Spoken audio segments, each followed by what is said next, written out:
এবার নিজের শিশুকন্যাকে ধর্ষণ করেছেন তারই আপন পিতা।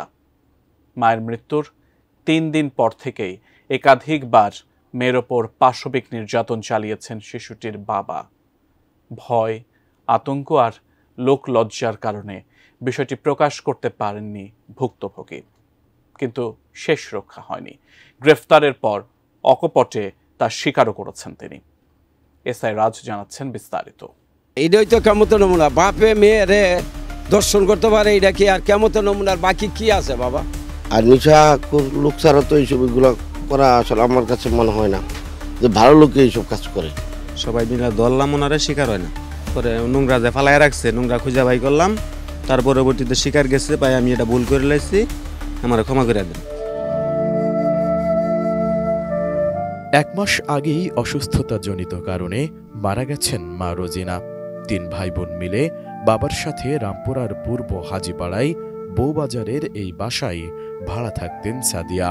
মাহারা ছোট ভাই বোনদেরকে আদর স্নেহে বড় করার দায়িত্ব নেন তিনি।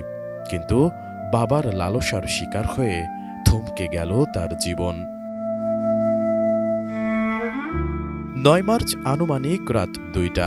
সব ঘরের লাইট বন্ধ হলেও আলো ছিল এই ঘরটিতে। ঘরের ভেতর 2 ভাই বোনকে নিয়ে ঘুমিয়েছিলেন সাদিয়া। কিন্তু হঠাৎ তার শরীরে হাত দিয়ে জামা কাপড় সরিয়ে পাশবিক নির্যাতন শুরু করেন তারই আপন বাবা।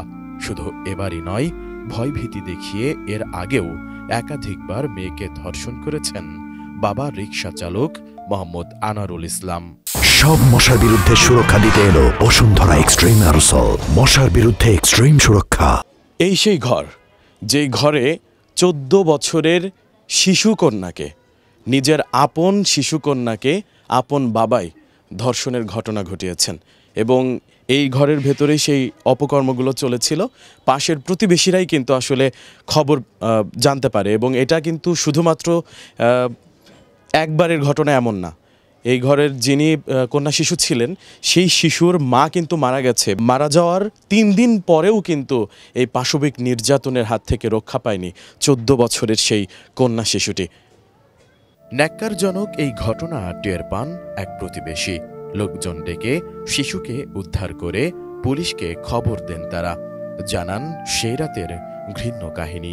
তো বাড়ি ফেরার পরে মনে করেন ওই দিন লাইট জ্বালানো, তো লাইট জ্বালানোর পরে মনে করেন আমার এক ভাই মনে করেন ফাঁসের তো নাইয়া দেখতেছে যে এই ঘরটার মধ্যে লাইট জ্বালানো কেন। তো আবার এই টিনের বেড়া ভাঙ্গা দিয়ে আমার আবার টানা দিয়ে দেখছে, দেওয়ার পরে দেখছে যে আমার সেই কন্ডম বাইর করতে আছে। সব আওয়ার পরে আমার আমরা ডাক দিয়ে উঠেছি, উড়ানোর পরে আর যে গেলাম যে আপনি কী করছেন, শিকার যায় না। এই না যাওয়ার পরে আমরা নিজের এই কন্ডমটা বাইর করলাম। করার পরে মনে করেন সামনে রাখছি, আর পরে মনে করেন হারে জিগেছি আর এই শিকার করতে গেছে, আমি ভুল করিয়া লেছি। পরে আমরা পুলিশ খবর দিলাম, আর আমার পুলিশ রাতে উড়িয়ে দিয়ে দিলাম।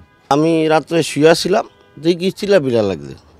তা আমি ঘুমের চোখে মনে করেন চোখ ডুলে আয়া দেখলাম কি আমাদের ওই যে যারা এই বাড়ির যে দায়িত্বশীল ম্যানেজার, হেরা জামাই বুঝি চিল্লাচিলি করে। তো আমি আর ঘুম চোখে উঠছি, উঠতে আইসা দেখি কয় আপনি এটা কী করছেন, আপনি এটি কী করলেন।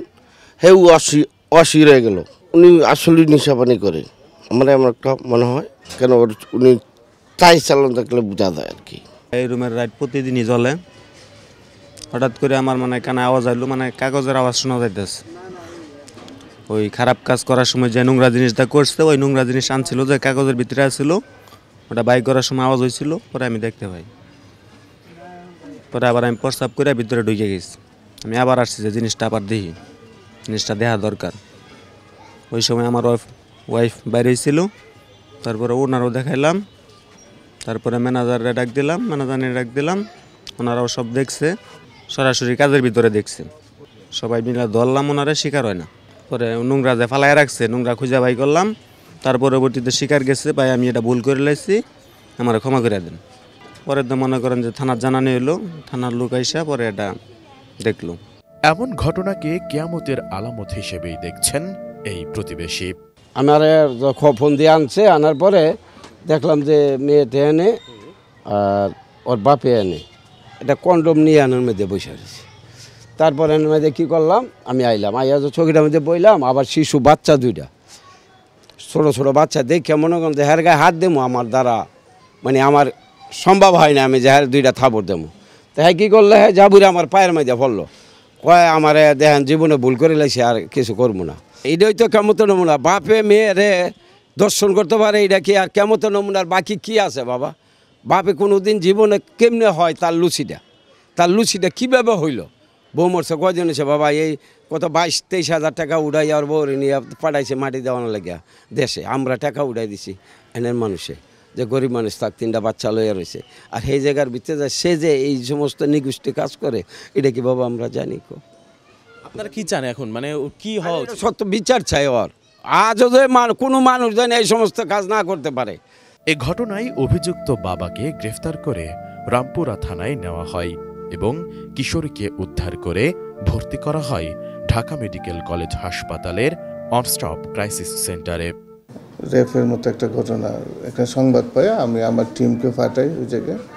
টিম যাওয়ার পরে তারপরে তাদেরকে নিয়ে আসি, থানায় নিয়ে আসি, বাবা এবং মেয়েকে। ওই মেয়েটা মা মারা গেছে 1 মাস আগে। 1 মাস আগে বাবা হলো একজন রিক্সা চালক, মাঝে মাঝে নেশাও করে। 1 মাস আগে তার মা মারা গেছে, মা মারা যাওয়া, কিন্তু ওই লোকটা মা মারা যাওয়ার আগেও ওই মেয়েটার সাথে অনৈতিক একটা সম্পর্ক করছে। মা মারা যাওয়ার 3 দিনের মাথায় আবার রেপ করে মেয়েটাকে, তারপরে এরপরে আরেক দিন করে, এরপর সর্বশেষ এই দিন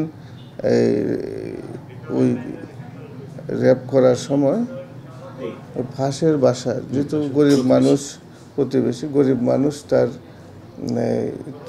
বেড়ার ফাঁক দেয়া বা এই ধরনের একটা আলোচনা যেহেতু ছিল, ঘরে লাইট দেখে আলো দেখে তাদের সন্দেহ হলে তারা একটু উকিদের দেখে যে এরকম একটা কাজ করতেছে সে, তখন তারা এই যে চিল্লাফাল্লা করে এবং আমাদেরকে খবর দেয়। তারপরে আমরা ওই বাবাকে আর মেয়েকে নিয়ে আসি থানায়, মেয়েকে আমি জিজ্ঞাসাবাদ করি, জিজ্ঞাসাবাদে মেয়ে স্বীকার করে।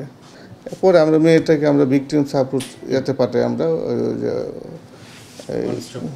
অস্টপেতে ক্রাইসিস সেন্টারে পাঠাই, আর বাবাকে তো আমরা অ্যারেস্ট করে পরীক্ষার জন্যই পাঠানো হয়েছে ওসিসিতে। সচেতন মানুষের আক্ষেপ, যেই বাবার কাছে সন্তান সবচেয়ে বেশি নিরাপদে থাকার কথা, সেই বাবাই যদি এমন নিকৃষ্ট ভয়ঙ্কর হয়, তাহলে সন্তান যাবে কোথায়? এই ঘটনায় অভিযুক্ত বাবার সর্বোচ্চ শাস্তি দাবি করেছেন স্থানীয়রা। S I Raj, ATN news, Dhaka.